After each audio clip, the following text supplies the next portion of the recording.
We're going to get started. Our session goes till 11, and the first part of it, they want us to review the next generation science. How many people went to the training a couple years ago?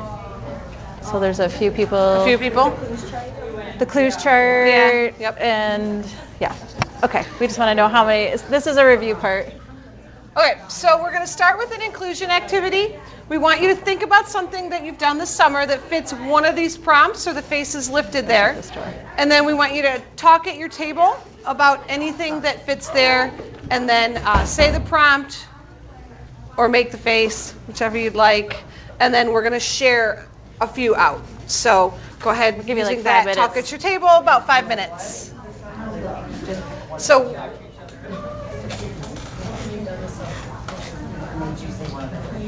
You can move back there. Sorry. Yeah, you could. Just move your chair. You can want to move your chair. Oh, dude.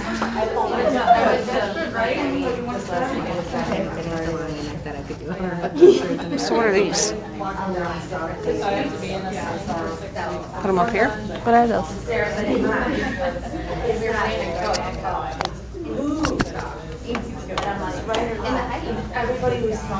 I want to see if one of those follows.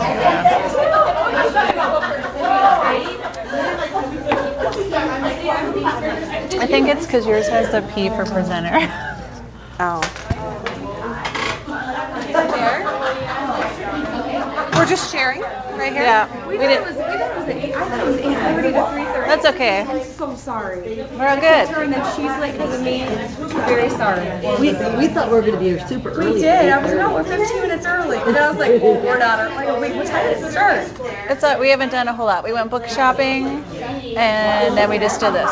But you can go later. There's just two, like the science and social studies. There's books in there, but it's been picked over because most of the people last week when we did this picked out all the books. There's a sign in over there if you want to sign in. What'd you have done? My foot surgery. Hopefully I'll be walked in by the time school starts. So you're just sharing something from the summer that fits one of those prompts. How about the third phase?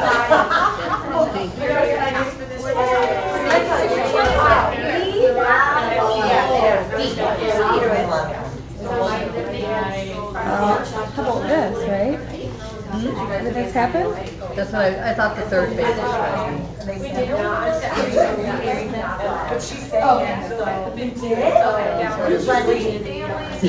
Move this if she wants to sit there. She might come sit here next to Megan. She can sit there.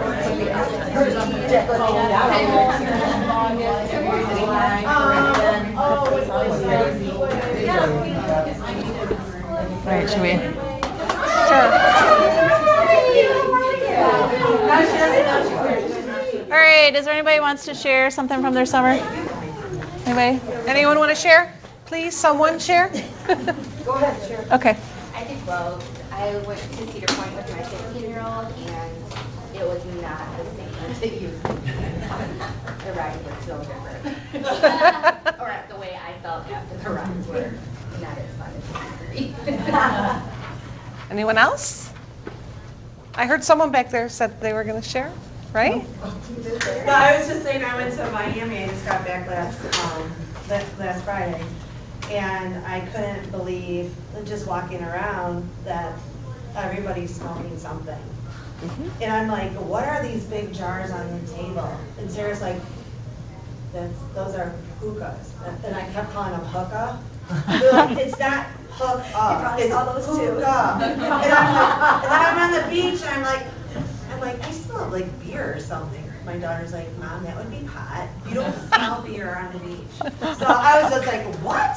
I can't believe people are just out there smoking all this stuff, and their kids are like right there. Yeah. Kids these days. I won't comment on it. I live this little sheltered little life in, a little neighborhood. I think so, yeah. Okay. All right, well, thank you. Oh, sure. So we're going to start with this, and they want us. The first part of the presentation, the coach, instructional coaches gave us, and Tanya put together. So we're going to go through that. It's kind of The review of the next generation. and then afterward we'll get into the units and what they are for kindergarten. So they start with all students, no matter what their future education and career path, must have a solid K-12 science education in order to be prepared for college, careers, and citizenship. So that's the goal here. So that was the quote that they went with the new standards. All right, and then we've had a lot of things with Nell Duke, and she's a supporter of our science and social studies and making sure that we're doing that. So she says, I'm a literacy scholar asking the field to devote more time to science and social studies. And we're going to watch about a 6-minute video of Nell Duke telling us why this is important. Hopefully it'll work this time. This decline. Hi, I'm Nell Duke. I'm a professor at the University of Michigan in Literacy, Language, and Culture and in the combined program in Education and Psychology. My work focuses on early literacy development, particularly among children living in poverty. Today I'm here to talk with you about speaking up for science and social studies education. There's been an enormous decline in the United States in science and social studies education at the elementary level. At least since No Child Left Behind, and arguably before that, U.S. elementary schools have been spending more time on English language arts, more time on math, less time on science, and less time on social studies. These changes don't appear to be randomly distributed. Rather, it's children of poverty who are more likely to spend more time on math and on English language arts and relatively less time on science and on social studies. This is problematic. If we think about what this means long term, it means that our citizens who are budding citizens, who are of lower socioeconomic status, are getting less opportunity to learn about things like how our government works, to learn about environmental science, to be able to process the kinds of information that one needs to recognize the environmental racism that occurs in our country. There is a stratification going on when we allow some children in our society to learn much more about science and social studies than we enable other children in our society to learn. We need to do something about the situation. This decline in time spent on science and social studies education at the elementary level in the United States is going to be detrimental to science learning. We can assume that if less curricular time is devoted to science in the elementary grades, kids are going to have lower science achievement than they would. And in fact, there is some data from the National Assessment of Educational Progress, for example, that sees a relationship between the amount of time that's reported to be spent on science education and students' science achievement. We can make the same assumption about social studies. Kids will leave elementary school in the US knowing less about social studies, having fewer social studies process skills if they have spent their elementary career almost exclusively on English language arts and math to the exclusion of science and social studies. But I'm arguing that this decline of attention to science and social studies is also detrimental to literacy learning. That is, that literacy actually requires, in the long term, strong understanding, knowledge of the world. It requires students to know the things that authors assume they know. And so if we don't have that in place, we don't have all that vocabulary knowledge that goes with it in that place, if we haven't developed students' ability to read and write inside science and social studies disciplines, then we're actually going to have long-term pain. So it may seem like in the short term, we're going to raise literacy and math achievement by spending so much time on literacy and math, but in the long term, we're going to pay for the system that we've developed. So I'm a literacy scholar. My focus is on helping U.S. kids learn reading, writing, and other literacy skills, and I am asking the field to devote more time to science and social studies education at the elementary level. I'm going to offer 3 reasons why I'm making this plea, even as a literacy scholar. The first is that science and social studies knowledge, as I've already suggested, significantly affect reading and writing. The second is that science and social studies actually provide a very compelling context for literacy education. And the third argument I'm going to make is that reading and writing and other literacy practices are actually an integral part of the practice of science and social studies. And therefore, they're as much the clients of literacy education as they are benefiting from it.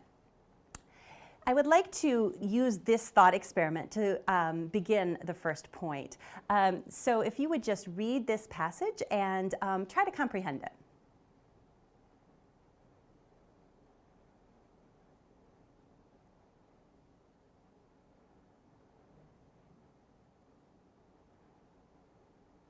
My guess is that most of you anyway, had difficulty comprehending this passage. It wasn't that you couldn't read the words that are in the passage fluently, but rather that overall you couldn't construct much meaning with this passage. This is because the passage is about cricket. And I'm told if you know about cricket, then this is an easy passage to understand. But if you don't know about cricket, it's a difficult passage to understand. And it's just a sort of proof of concept that, in fact, if you lack relevant knowledge related to what you're reading, it can be very difficult to comprehend it. That is, comprehension depends in part on your knowledge related to the text. Now, this supports, in one way, this point that science and social studies knowledge actually affects reading and writing achievement. And there are many, many studies that suggest that this is in fact the case. One that's often cited, I've been citing it for years, is the Recht-and-Leslie study. And in this study, they put together a sample of students who were either good readers or poor readers as measured by a typical norm reference standardized test of reading achievement. Some of the students in this sample were students who knew quite a lot about baseball, and others were students who didn't know much about baseball.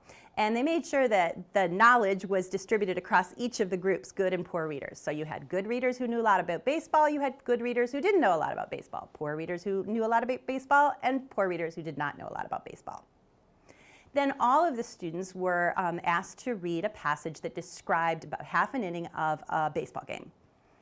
And they had a measure of their comprehension of that passage. It involved reenacting and also describing what they had just read. What they found in this study was that the poor readers, based on that norm reference standardized test of reading achievement, the poor readers who knew a lot about baseball actually had higher comprehension than the good readers who knew very little about baseball. What this study suggests is simply the power of world knowledge, that it's so powerful that it even rivaled, in this case, just general reading achievement in terms of affecting the comprehension of a passage. Now, this is one study, but there are really many others. For example, Priebe, Miller, and Keenan have a study that has very similar findings that was done much more recently. And there's also lots of research that shows in different ways the ways in which how much world knowledge you have predicts long-term reading achievement. So there's lots of reason to think that reading comprehension is highly affected by one's world knowledge. Although there's less research in writing, there's also some there that suggests that topic knowledge, how much you know about the topic you're writing about, has an impact on the quality of that writing. So even in the domain of writing, we can make an argument that science and social studies knowledge is important to literacy achievement.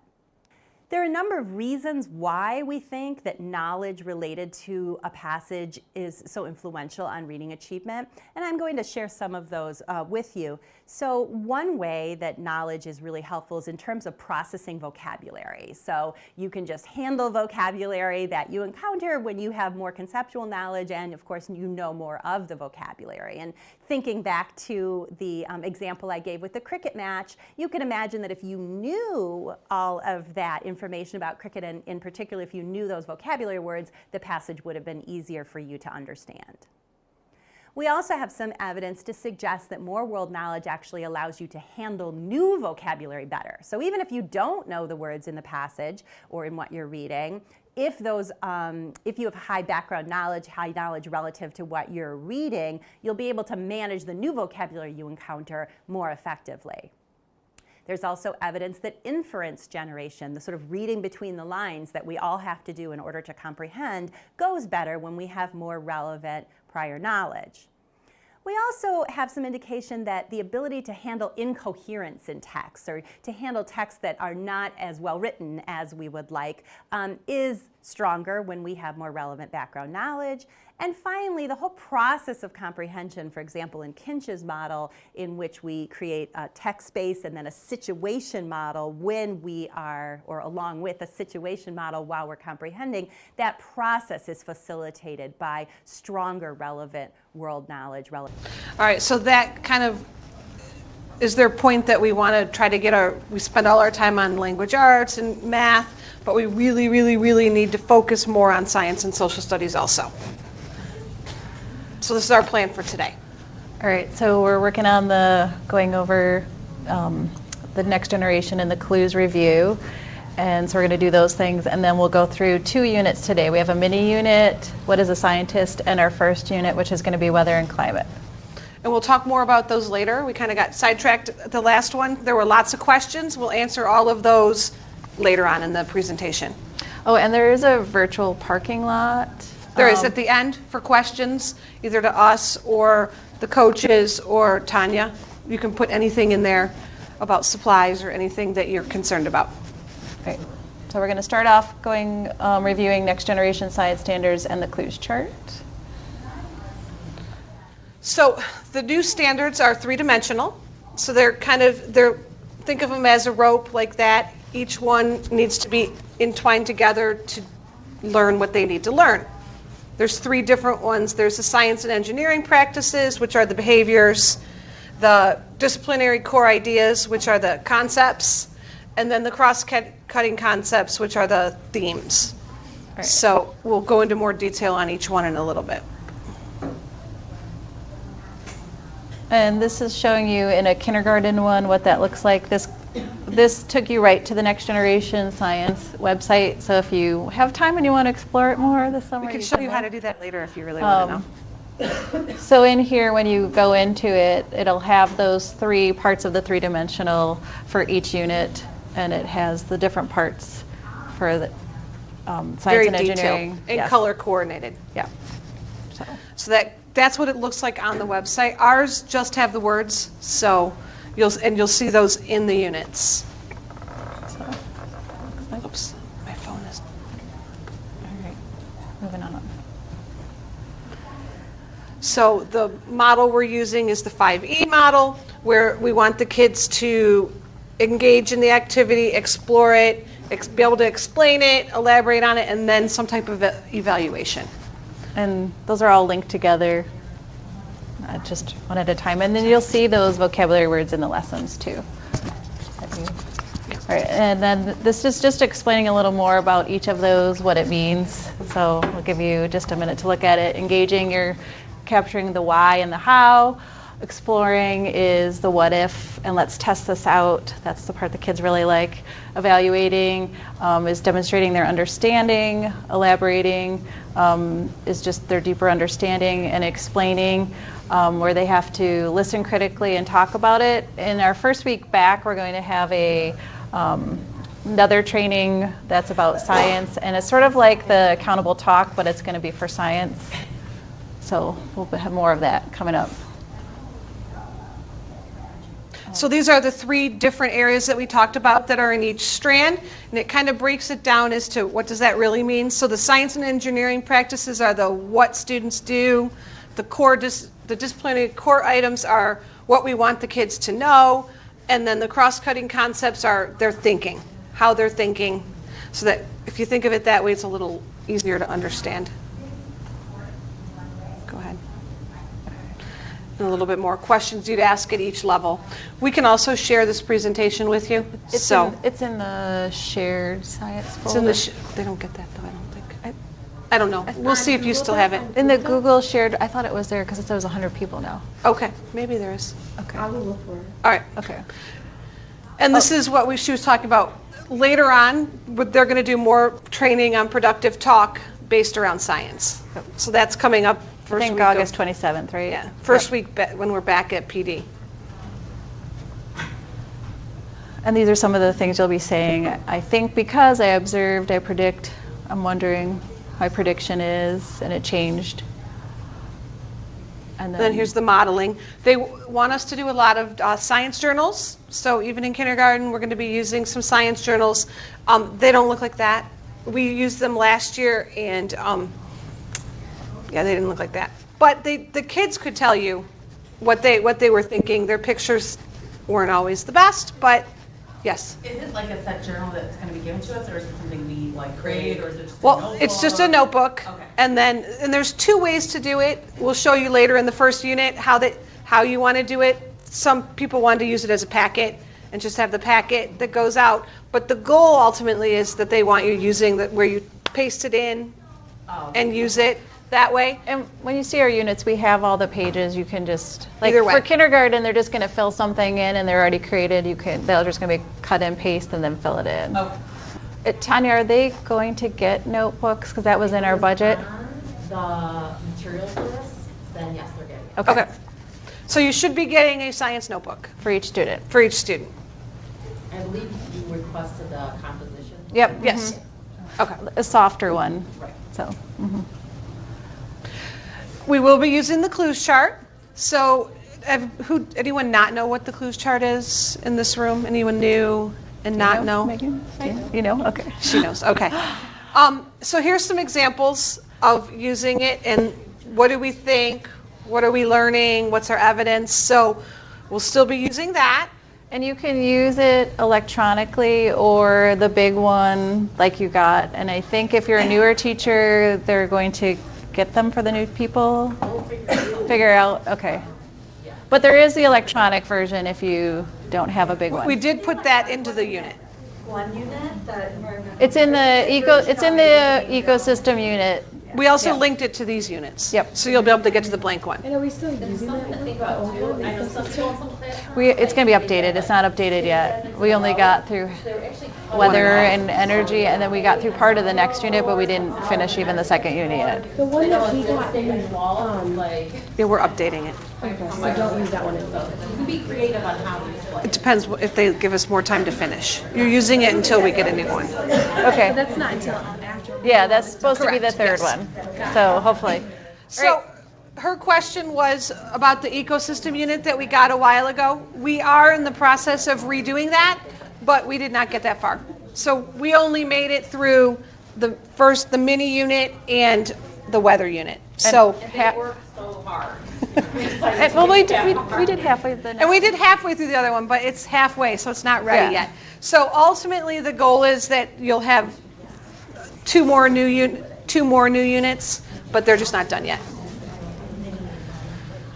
Right, so this is just more information on the clues chart. Just a quick review. The K is what you think you know. The L is what you are learning. Those are your claims. The E is the evidence, what supports those claims. The W is what new wonderings you have. And the S is the science words, so that's like the vocabulary piece. They want us to make sure that it's revisited often.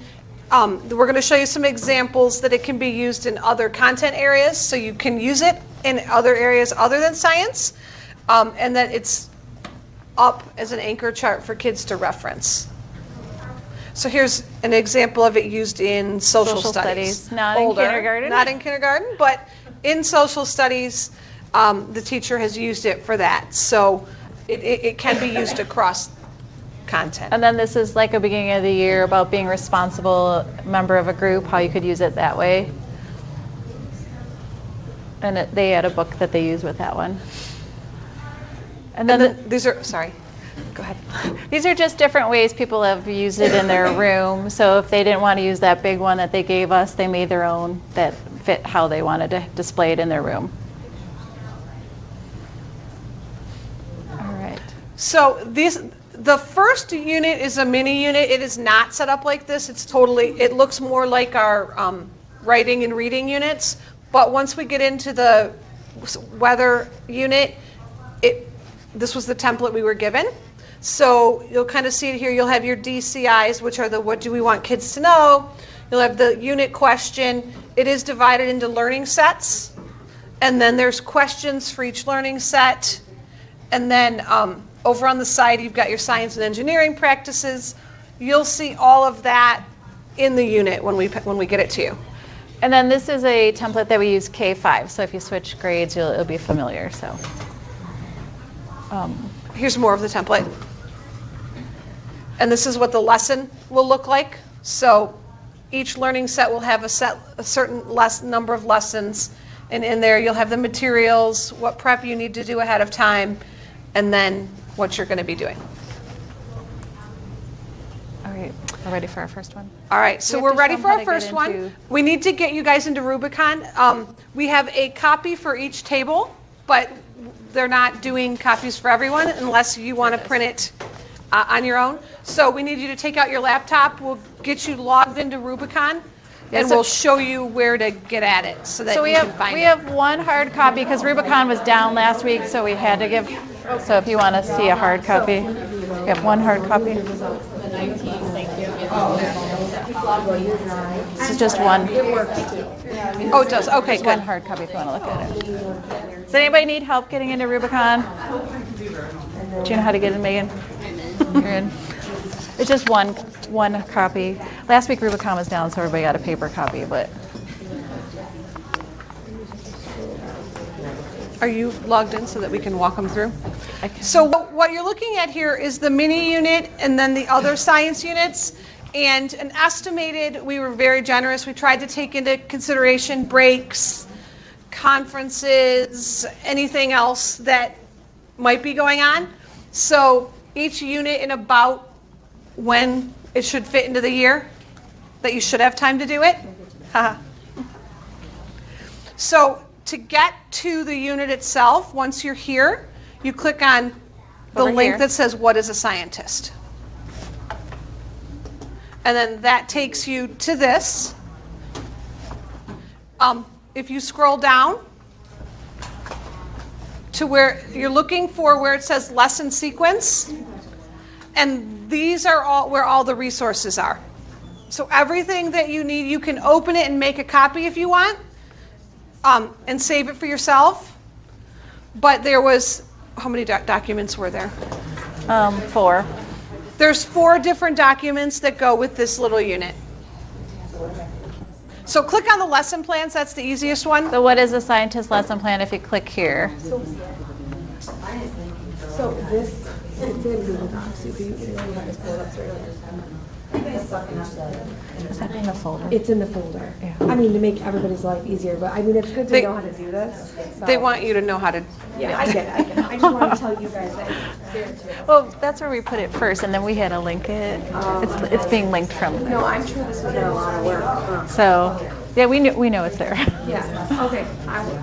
So is our partial unit in there too? Like, Yeah, can I you think see so. everything? Like our I can see it. our energy ones? So there's. No, go back to just this one.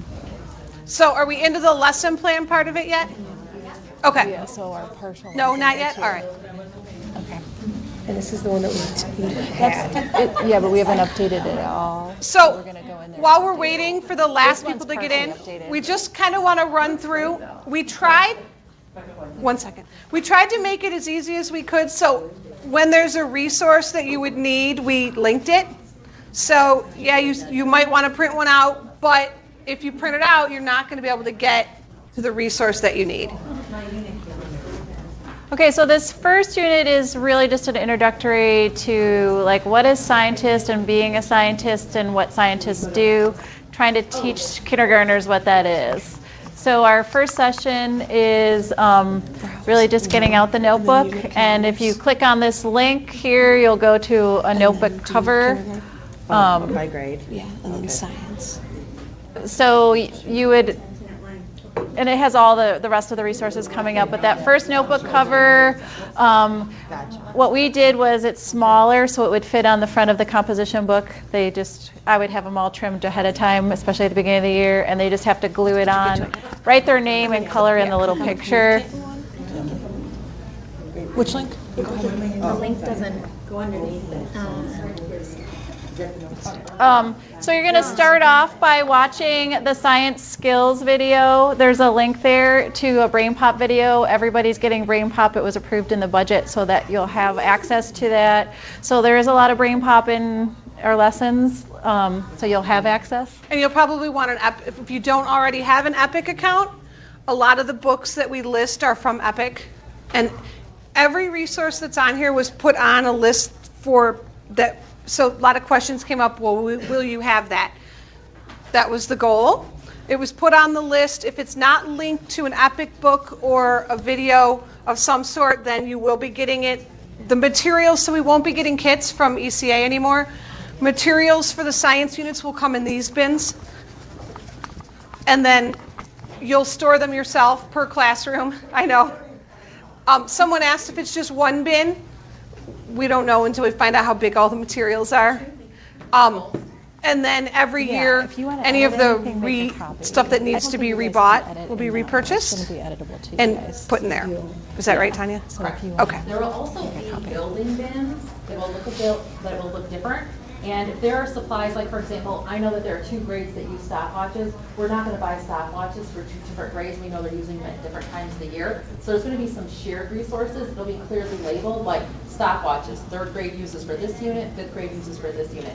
I'm going to be honest with you, I don't recall offhand if there are some building supplies for kindergarten, but keep in mind that there's going to be some building supplies as well that may or may not be used by kindergarten. All right, so the first lesson, you're just going to watch the science skills with them, talk about that they're going to be scientists this year. You're going to make your scientist's notebook, and that's where they're going to keep all their information when they're scientists this year. Moving on.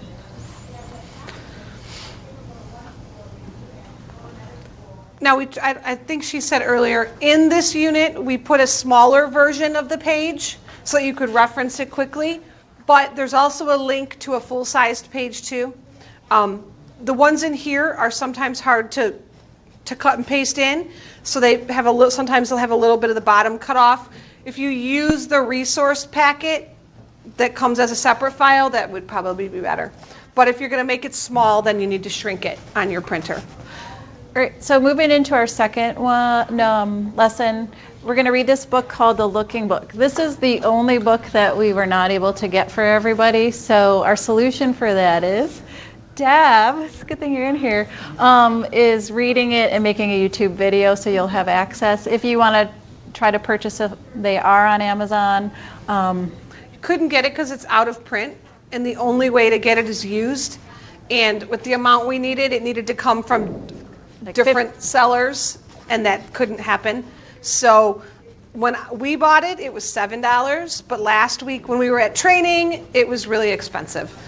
So I don't know what it is today. But if you keep looking on Amazon, we got a copy. See, that's even less than the last time. It was $44.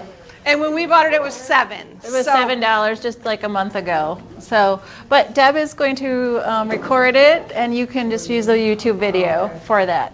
So with this one, the kindergartners create these little lookers, and we're talking about how you look at things really closely and what do you notice. We have some templates here. If you wanted to make some later, these are your lookers. They took a ton of time. These and then some pipe cleaners, and you make them, and then they wear them as scientists when you go on a walk. So now last week when we were here, there were teachers who thought that that was a lot of work, so they went on to Amazon and they found, they were called wizard glasses, and there was a set of 30, they were Harry Potter ones, and they were really cheap, like wizard glasses. So instead of making them, they were just going to store them in their bin and reuse them year to year. I forgot how many, wasn't it like 60 for like $10? That was their idea. We have these that we made last year, but we actually bought the little black ones for next year and split it as a grade level. So. But these are here if you want them. I see people looking, so that's what they did last week while we were here. All right. Yeah, we had ones without lenses. And then after you wear them and you go outside with the kids and they notice things and they look at things, you come back in and they share something that they noticed. I had them take their journals with them. So there are papers to go with this. This is what they saw when they were out on their looking walk. And they draw a little picture. This is where you can make it into, one of the teachers last week wanted to make it into a packet. We didn't have the papers, but we actually used a journal that we took outside, so it can go either way. Your choice. Because some people were afraid at the beginning of the year, kindergartners, even the gluing step was too much, so they just wanted a packet. So it's up to you.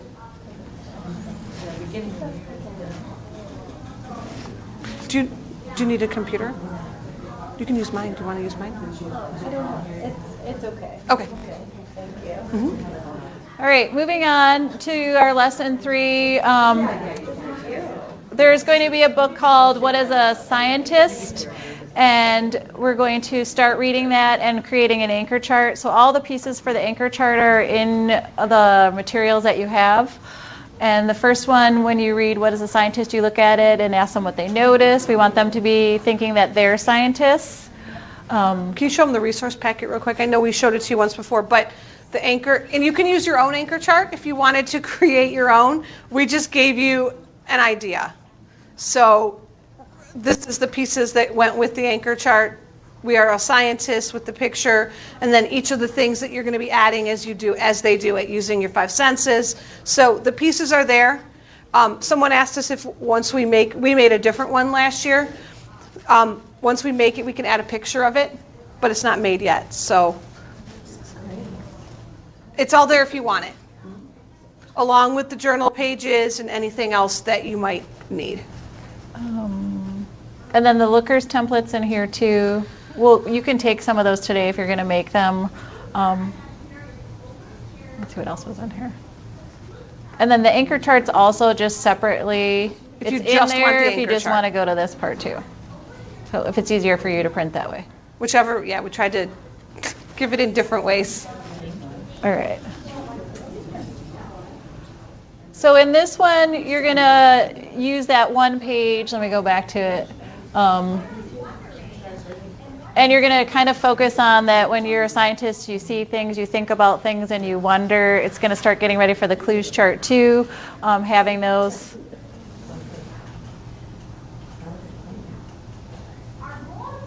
Can't get it back up there. Sorry, we're going Technology back to there. the lessons. I wasn't going. All right. And then there's questions in here, but you can add your own questions. Ask your own questions if you. We just gave sample ones. All right. I'm going to do number 4. And then our next one was, I can't really see it from here. The What is a Scientist? So this is, again, moving back into the anchor chart. And on this one, you're going to start reading it. The first day, we just looked at the front cover and talked about what we noticed. Now we're going to start reading the book.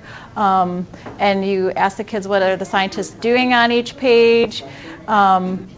You uncover the beginning part of the anchor chart and add in, at the bottom of each lesson, we'll tell you which parts to add in. So this one is just the title page.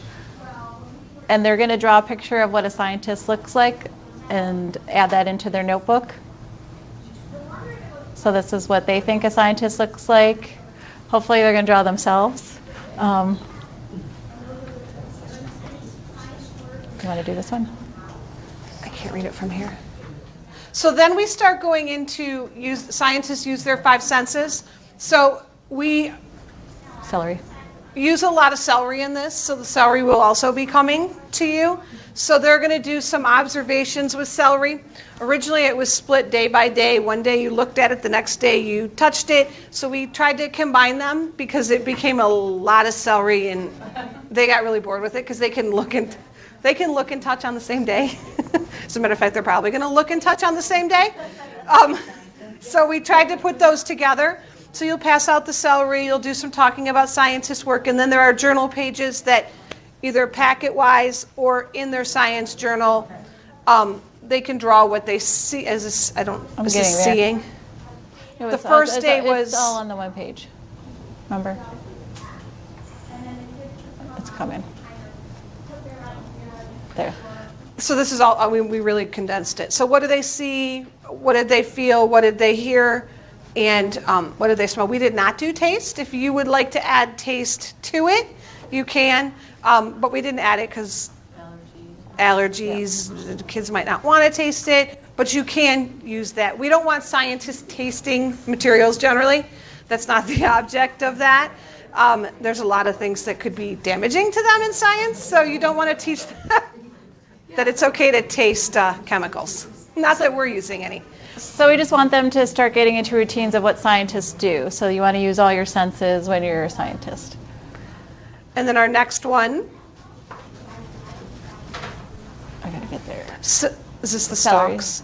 Yep. So this is the stalks, and they're going to do the experiment where you put it in. No. No. This is the measuring. Oh, well, go ahead. We want them to use skills such as measuring. So they're going to have the piece of celery, and it's also going to be math, and they have to find things that are longer than their piece of celery or shorter, and you're going to sort. So we're trying to teach those vocabulary words that a scientist sorts things and a scientist measures things. And there's ideas about what you can do with it, like on your carpet. So this is why you don't want them to taste it. If you're going to put the celery on the carpet and, have like we had hula hoops, and you can put the celery in the middle and things that are longer on one side, shorter, or however you want to do it, and sort them. So after the celery's on your carpet, you probably don't want the kids eating it. And then there's some journal pages. And this is where we're saying on here, it shows you like the 2 magnifying glass sorts and measures you add to the chart after you do this lesson.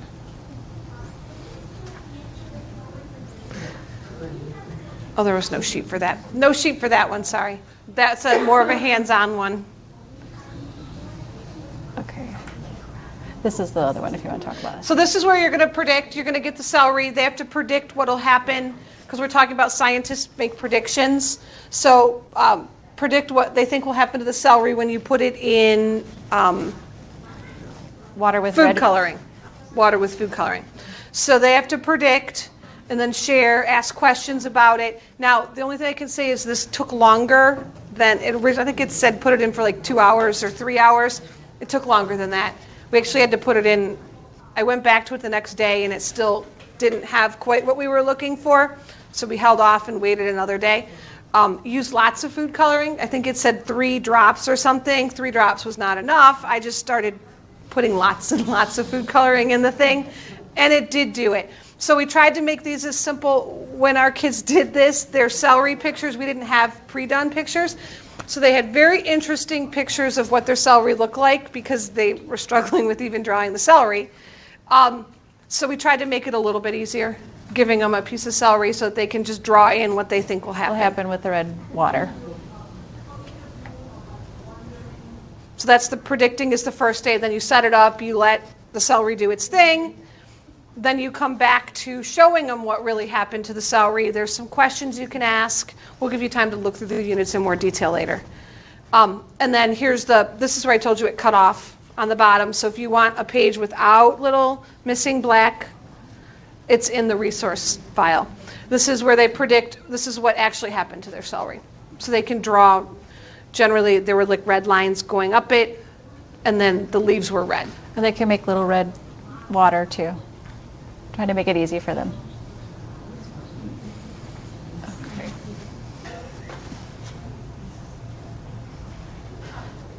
All right, and then the next part we're going to do is talking about making models and accurate like science drawings.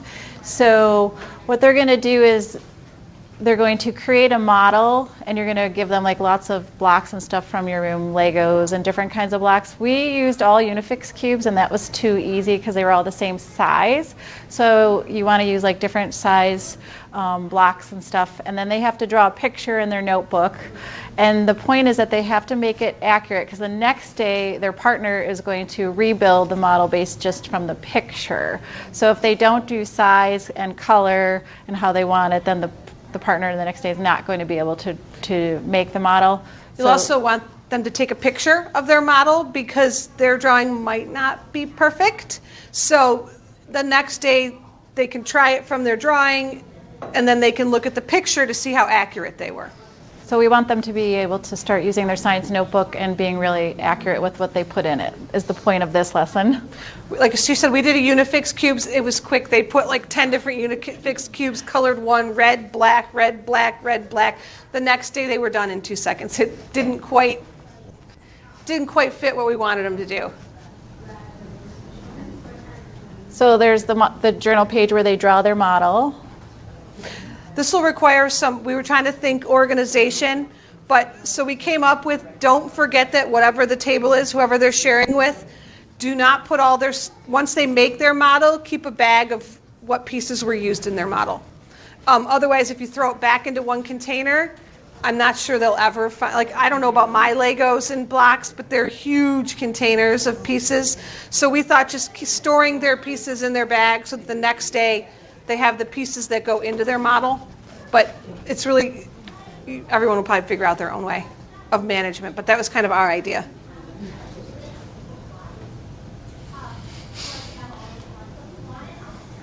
And then this is that second day. And one of the other things we really want them to know is that it's okay if you make a mistake.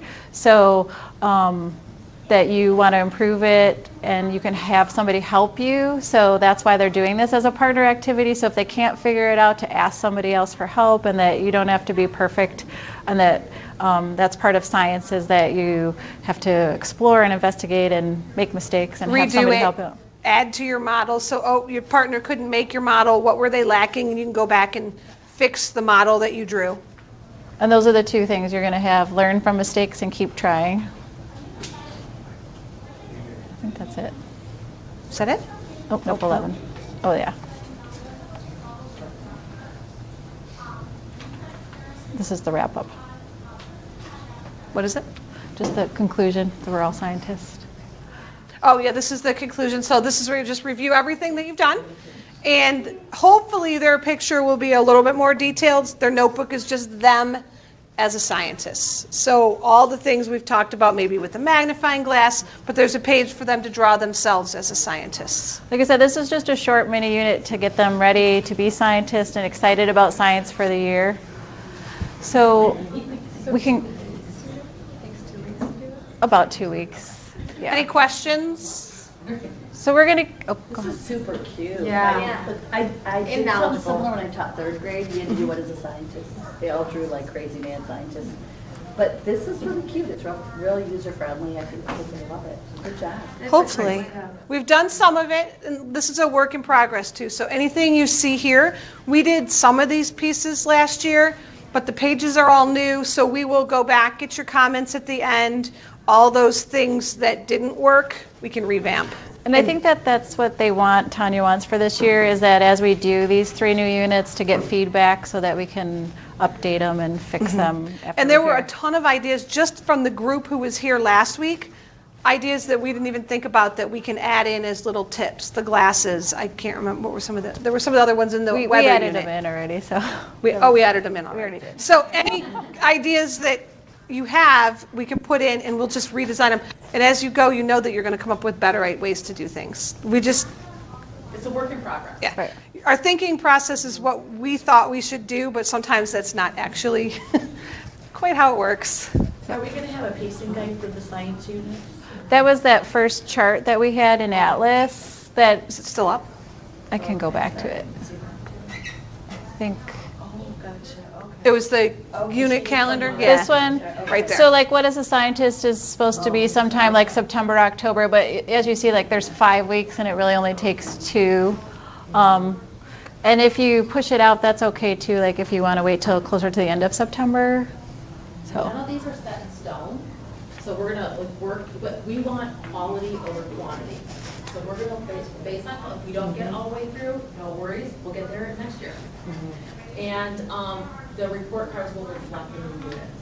This year? This year, right. So if you, and don't feel like, oh my gosh, I have, that means like, for a trimester, I better make sure I get that unit done, because I gotta get that mark on the report card. No, that's not where we're at, quality over quantity. So that is the pacing guide. So do you want to take some time? Yeah. Do you guys want some time to look through it on your own and then we'll first go unit. through the other unit? plus we can give you guys some of the lookers if you want to make some. We have you some want to. scissors if anybody wants to make some. We'll take like about 10 or 15 minutes to look through it or make lookers. I want to make one. All right. So go ahead. You can talk about the unit, any ideas, look through the Do you want resources. these? Yeah, thank you. So in the folder is the presentation we did, but also up here, if you have questions, anything, go to this, and it's our virtual parking lot, so that we don't have to then take sticky notes and type it in. So it's in here. Please leave any feedback, questions you have, resources, anything, put it in there for us to take a look at. We're going to go through the second unit that we've done. Now, in the folder that you have with the science, you can actually see the force and motion unit, but it is not done. So you can look at what we've done if you want, but it's not proved. I didn't know they were giving you guys access to that one.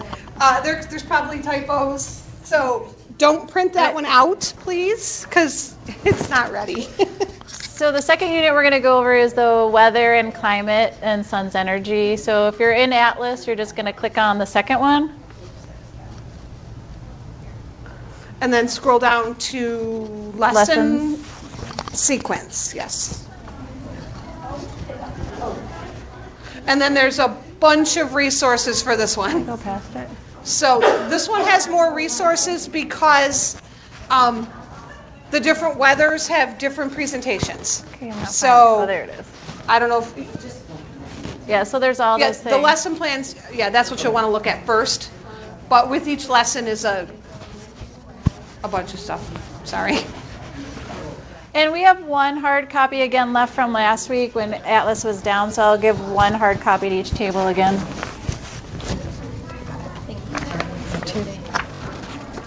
One hard copy. Somebody wants it. So you can see that this one starts with all of the, here's that if you want, information. So it starts with the targeted DSIs, which were the what we want kids to learn. And they're all listed there for this unit. And then there's our learning sets. There are Three of them. 3 learning sets for this unit. So the first one is how do we observe weather patterns and use this information? The second one's going to be how do people prepare and respond to weather? And the last one is how does sunlight affect the Earth's surface? So if we scroll down, and then there's the questions for each learning set. And just like in our old social studies, it kind of tells you approximately how many days you might want to spend on each learning set. But on the timeline, we gave you way more days than are here for other things. Because I think this falls Thanksgiving, Yeah. Halloween, Christmas, holiday, whatever holiday you celebrate. So then it goes into the learning set 1, the questions, and then these are the 3 dimensionals. They talked about the performance expectations, the science processes, and the cross-cutting. So all that information is there. So like the cross-cutting for this first one is patterns. So again, there's a lot of math in the science too. So we did start off with basic patterns. It's kind of a math lesson. Our first lesson is totally a math lesson. Set up a little bit different. Any materials that you need should be in the materials needed. If there's a link, if it's linkable, we linked it. So the EPIC ones right there is not a linked one because even if you link it, it's just going to take you to the first, like the home page of EPIC. So we just put the title of it so you can find it easily. And if you want to make like your own little science folder, once you do it, then you'll have it every time you log in. So there's a couple EPIC books there. There is a YouTube video. Do you want me to click on it? Yeah, go ahead. So it should take you right to it.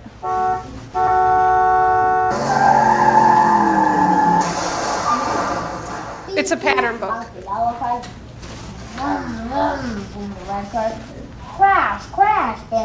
So there's that. That's how you'll start the lesson. And then it goes into, this one's pretty short. Yeah, just like talking to the kids, what do they know about patterns? Where do you notice them? Where can you find one? A lot of that science talk. Read aloud one of the books that you We want. gave you a bunch to choose from, and there's probably way more. Can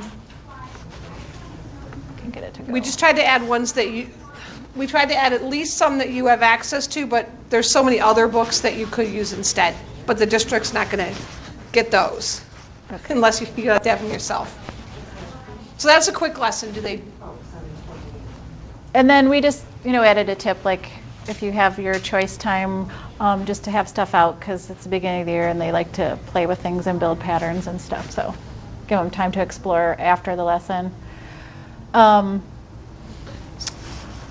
So the whole idea for this unit, and you probably did this, I know we did it whole group during calendar time with weather, but it's really about them journaling the weather on a daily basis. So, and looking for patterns and what does it mean when, how do you dress when it's super cold? And, maybe you don't get kids wearing shorts when it's -20. So just preparing for the right weather is kind of the goal of this unit. So this first lesson is just talking about what are those types of weather. They are kindergartners. We're focusing on snow, rain, sun, cloudy, things you'd put down.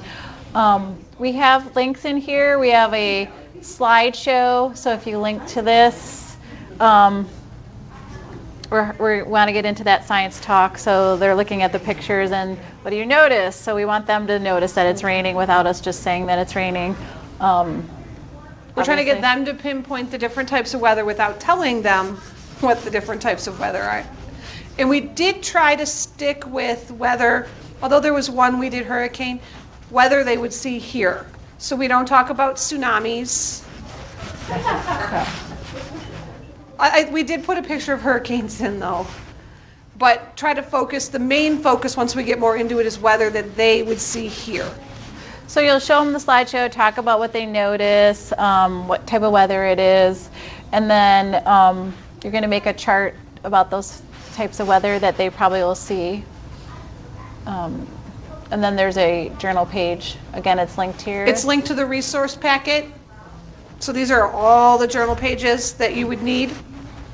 Yep. So we wanted them to draw a little picture glued in their notebook. Are they doing that with you, or is that based on what they Either way. Okay. We were thinking, we haven't done this unit yet. This unit we haven't done at all. So we don't have a, we were thinking in the beginning a lot of just modeling and doing it with them, just because it's still beginning of kindergarten. And then I think, are those some songs? Yep. We also put some links to some songs that are in there. You can use them or not use them, but they're there if you want them. And the problem is a lot of times links go bad. So if they go bad, we'll try to find a new one. So that was that lesson. And then now we start talking about different types of weather. And I'm going to show you the journal page. So the first... should be on the next page. I know, I was just going to do Okay. it. Oh, it's here. So in the beginning part of the year when we're having them do it, it's really simple. You'll have like a whole week, glue it in on one side, and they're just going to circle what the weather is each day. And then what we were thinking in the notebook, this would be on one side and this would be on the other side because we want them to start noticing patterns. So at the end of the week with them, you're going to definitely at the beginning of the year fill in what patterns they saw, noticing if they mostly had sunny, cloudy. So count how many days and fill in the numbers. So a lot of the lessons at first are just introducing them how to do that. Well, in my head, I'm cutting the page out for them first so that they just have to glue it in. But then making sure they get it on Monday when it's a Monday and not circle, every circle on every line. So a lot of the time is going to be spent just teaching them that.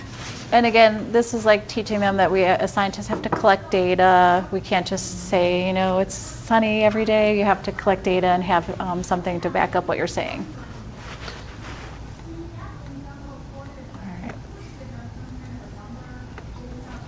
I don't know if our computers don't scroll. Do yours scroll through documents? No, that's why I got a mouse. I know, because it does all these weird things. So we've been having issues just trying to get to the next page. Does it do it with a mouse? Yeah. Oh, I have a mouse in my With bag. that mouse, you don't have that problem. I know that's why I bought one. And again, just like we said, the journal pages are in the lessons that we're in, but they're also in that separate document. So if you want to print them all out at once, then it's there or it's in here, whichever way you want to do it. So then we start, is Okay, this I where we gotta start go talking back about the individual types of weather? No, this is still weather patterns. Yep. And we have the book Froggy Gets Dressed. Again, that's on our supply list. Hopefully you'll be getting a copy per teacher. They tell us you are, so hopefully that'll happen. If it's in materials listed, it is one of the supplies we requested that everybody get. So, Unless it's on Epic, right? Yep. unless if it's on Epic, we put on Epic. Oh, okay. Yep. Now that How are you guys going to, are you going to cut this, are you going to make a copy for each kid and make it like a journal kind of? They're going to give you a notebook. You guys came in a couple of minutes late. I think you're going to get a notebook, a composition notebook for science journaling that you would use for the whole year. So, and then our thought was we're supposed to continue collecting the data all year. If you want to keep doing that weekly one, I can't get this to go up here. We switched it to because you might not want to do that every day, forever. So we gave you a monthly one where they can journal it monthly as a graph. And they're making a graph. And then there's a monthly weather pattern sheet at the end. So we'd like you to do the daily one for a while, and then if you want to keep doing the daily one, it's there. If you want to switch to a monthly one, because the daily one is really time consuming, there's a monthly one there. And our thought was that this would just be part of like their morning. They would come in, hang up their stuff, and quickly put this in their science journal, and then do whatever else you normally do in the morning. Can't get this to work. Okay.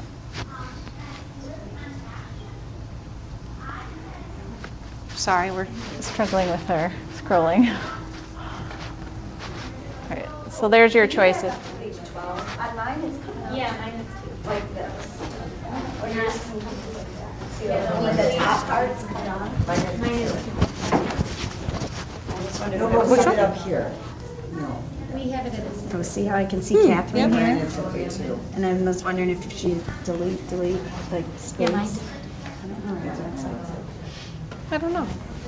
What's Theirs looks different. They have this on it, but it's not up there, so I don't know Oh what yeah, it theirs is. is like that too. Hit reload.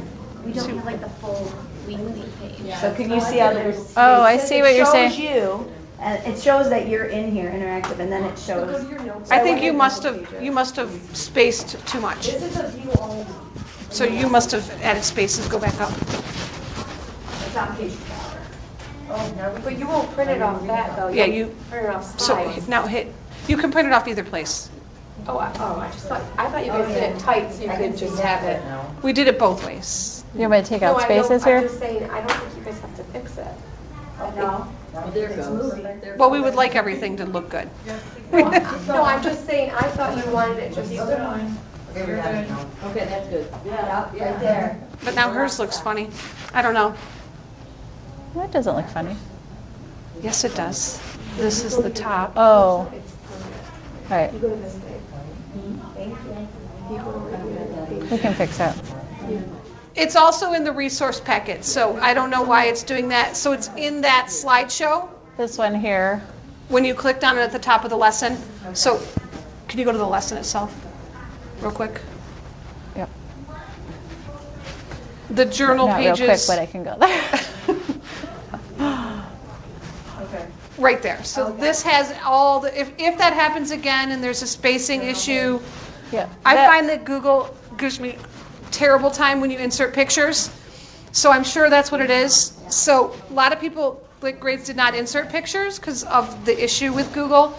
So if you run across that, they're always right here too. That'll bring you, Julie, to this one where they're all, That's when I was in originally, and then I switched. yeah. We put it in both places so you could see it. Okay. Right, so that's the end of the learning set 1, and that's really just about noticing weather patterns and recording data and establishing that routine so they have that. Then we move into learning set 2, which is preparing and responding to weather. So it's going to be a lot about the severe weather.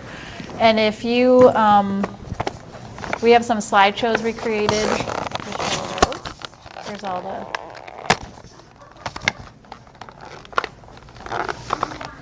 So we start off by, This is where you'll start using the clues chart too. yep, talking about what they know or they think they know about severe weather. And you ask them, and we're going to add stuff to the clues chart. So then we're going to just show them some pictures, like, why did this happen? What are you wondering? And so it's going to go through the different types of severe weather without ever naming them, just talking about what they notice, what are they wondering, how did those things happen. This one's lightning. Lightning caused the damage on the building and in the tree. Flooding. Here's the one, hurricane. Yeah, that's the only one that we don't have here because we do have drought. Not quite that bad, but we do have drought here in Michigan. So that's the first part of this, just having those science conversations, adding on to the clues chart.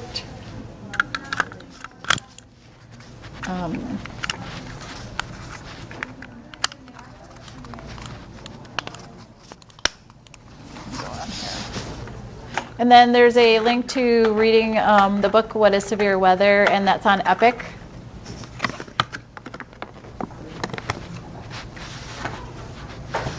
And then everyone goes, Well, especially now we're going to go into tornadoes next. I was worried about nightmares, like, I'm going to try to put this in. Okay. See if we can make it easier. Okay. Kind of fun. All right, so then we're going to spend like one day on each type of severe weather and talking about what you would do to prepare for that, what it is, what you would do to prepare for it. So the first one was tornado. There's a tornado slideshow.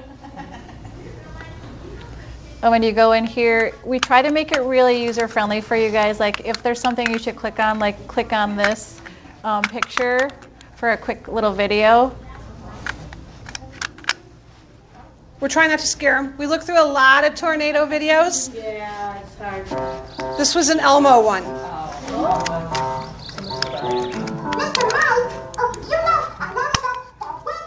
We will watch the whole thing, but just a little I'm a bit. meteorologist.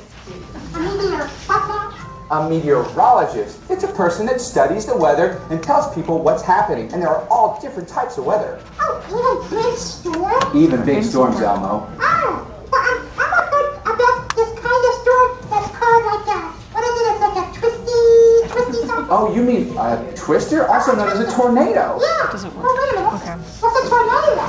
Well, it starts with a thunderstorm when there's lightning and there's thunder. It can also be very windy. And when the wind that's starts there, to spin linked into the around plan if you and touches want the it. ground, that's a tornado. All right. So again, it has a little link there. Then if you move on in the slideshow, picture so they can see it. Again, click on this. You'll get to hear the tornado sound so they know what it sounds like.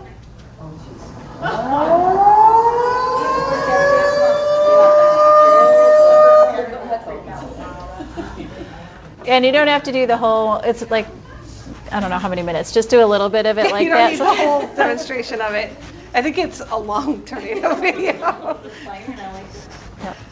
And then we also talked with this lesson that at this point you would, even if you have already done it, you'd practice your tornado drill for your school.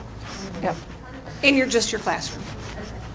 So again, this part was just like, this is what a tornado is, this is the after part, and then you have the discussion on how you can prepare for it if you're going to have it. Have a discussion that they would need like a first aid kit, a flashlight, some food. And that nice radio. And then there's another little link here for a video. I don't know why it always does that little bleep. Super loud. If your area is under a tornado warning, act. So there's that one. So there's videos that you can look at. We'll give you time later to do that also. I think. So each lesson deals with a certain type of weather, and there's a journal page I'm getting that's the back to same it. for each one with just each different type of weather. So you do tornadoes first, and then there's a tornado notebook page. Yep, so it has like those questions you should be asking them right in there. And then I'll get to the journal page since she said it, but then we have the tornado too. There's the tornado page that they can record some of what they've learned.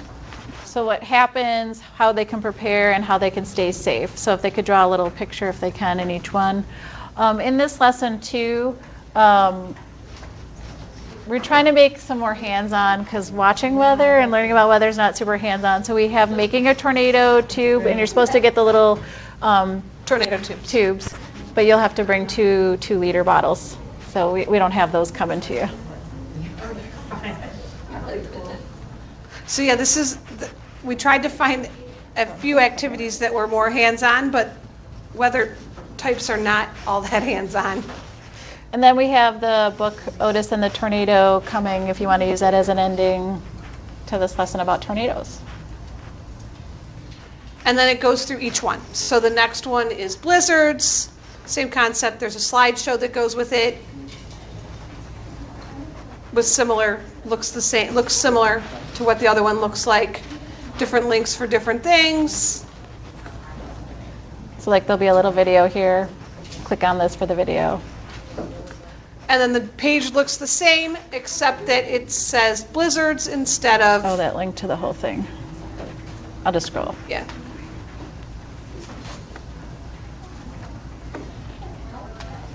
Maybe I'll scroll. Sorry. This drives us crazy.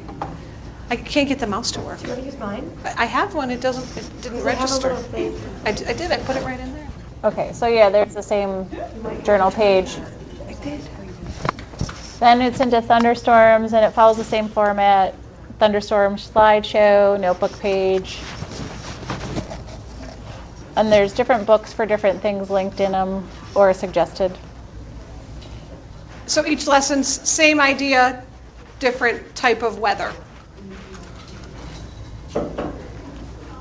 Floods. And in here it also tells you like within the lesson, like adding to the clues chart. So in a little bit when we finish going through the overview, we'll give you some time to read through and if you have any questions about what you're going to do, but it talks about adding into the clues chart. And then the next learning set is about forecasting the weather. So there's there's a book called Freddie the Frogcaster. So that should be one of the supplies that come in your kit. There's also an app that goes with it, Freddie the Frogcaster. Like if you wanted to show them a really cute child-friendly forecast, it's got like a little clip art with it, versus like what Channel 7 would show for a week. You could, if you We're want going to try to get that put on the iPads. Oh. So you're going to talk about like a forecast and what you can use it for, that we use forecast to plan what we're going to do and what we're going to wear. And then they're going to get these little forecasting cards in this lesson. So this is their part of their, this is part of the assessment. Yep. So here's their weather forecasting cards, and then they can become meteorologists. Yep. So they'll all have different cards, and then they'll have to tell you what they would plan to do based on their forecast and what they might wear. So like the first one with all the sunny days, they might go swimming and they could wear their shorts and a t-shirt. There's not supposed to be Thursday and Friday on there.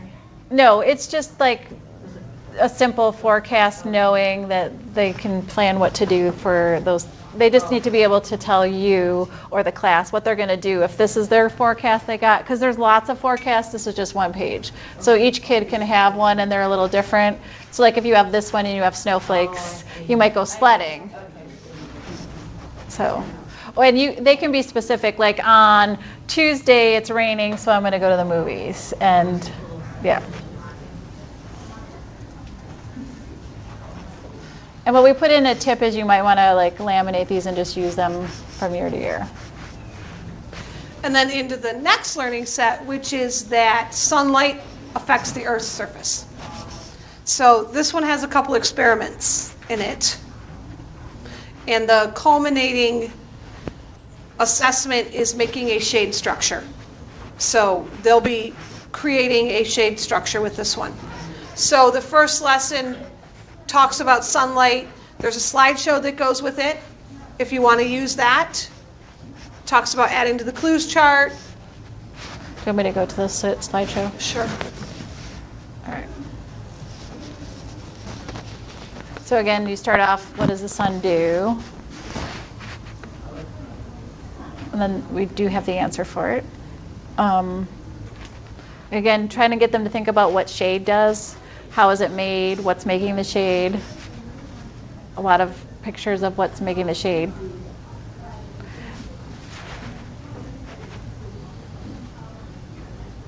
And then just them discussing partner talk, share out, however you want to do that.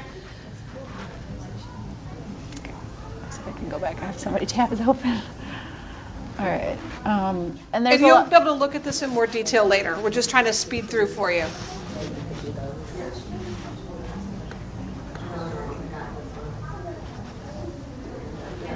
And then, this is the This is the experiment. experiment with the different things. So this is where they're going to do an experiment. So this one, you'll have the supplies, hopefully, and they have to set it up on day one and then look at the results either later in the day or the next day. But they're going to put, I can go down to it. the recording sheet kind of says it all. They're going to put soil inside in the sun and in a shade spot. They're going to put water inside shade and sun, and then you have to go out. We did put a place, you're going to get one thermometer because kids can't read the thermometer anyway, so you'll read it with them together.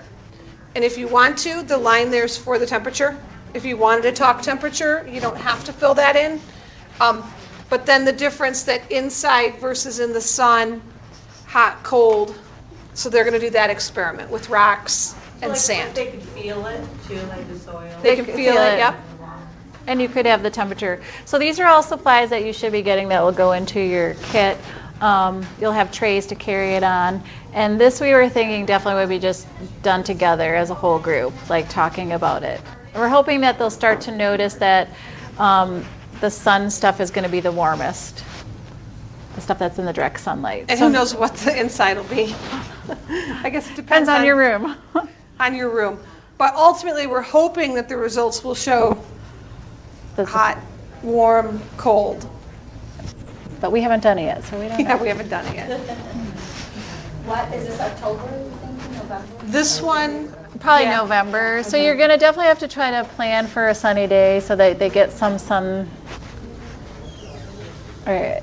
We don't have any sun now. Don't do it in January. So then we have to talk about what a shade structure is. So there's a shade structure, sorry. Well, this is their notebook page. That, well, I went all the way down to it. I'll get there.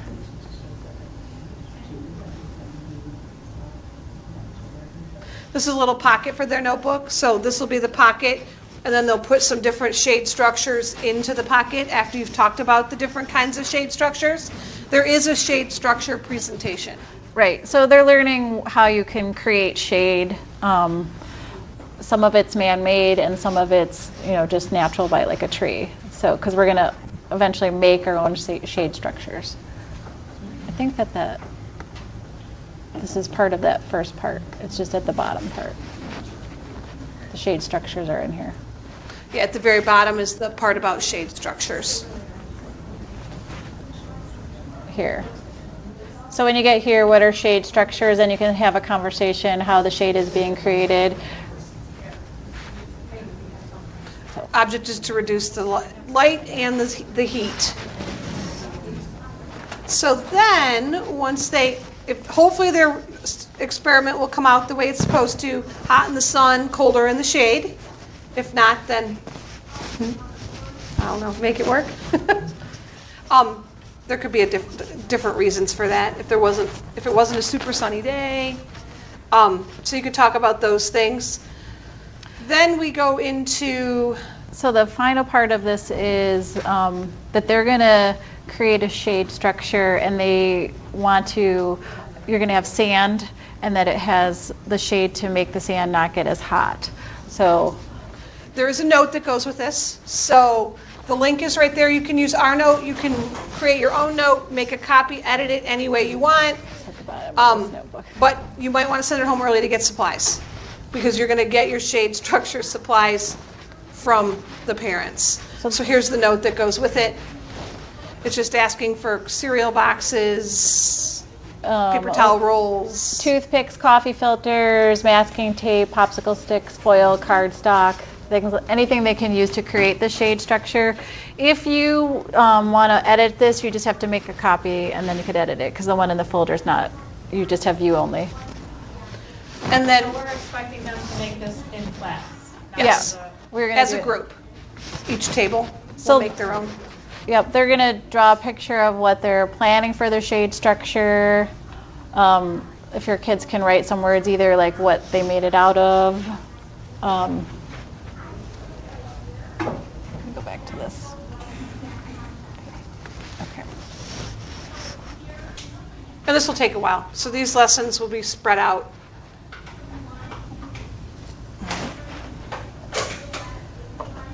And there's a little video, Jesse has a problem, that talks about planning for doing a science experiment. Then the second day, the whole point of science is that you can improve things, that they can come back and modify whatever they did and make improvements to it if they need to. So they're going to take it out into the sun, hopefully, and test what the temperature is outside their shade structure, what the temperature is inside their shade structure, and then give them time to re-fix it.